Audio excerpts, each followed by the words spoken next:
So the driveway at the ranch here goes up to the house site, and a few days ago we noticed that we had some of these growing on a stump right next to the driveway. These are oyster mushrooms. They are choice edibles.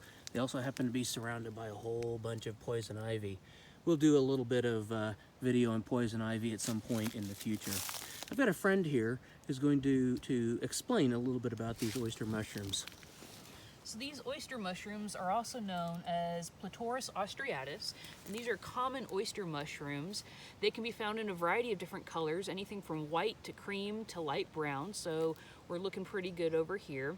I'm going to take one of these and get it out of the poison ivy, and we can talk about it a little bit more. I'll come through, cut one of the caps off.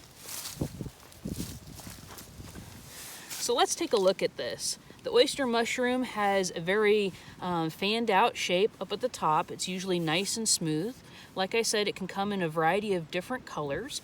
If you look at the bottom of it, it has gills that are associated with it. It does not have spores.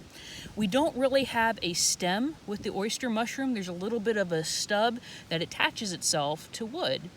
Speaking of wood, these oysters attach themselves only to wood. They can be on dead and decaying stumps like you saw previously, on logs, or sometimes on living trees that may have some sort of wound associated with them. If you think you found an oyster mushroom but it's growing out of the ground, you may want to dig around it a little bit, and maybe this stump is actually attached to some decaying wood that has been buried over. So we're going to take this specimen back to the kitchen, and we're going to make some Hungarian mushroom soup for dinner tonight, and we're going to use some of the oyster mushroom to go along with it.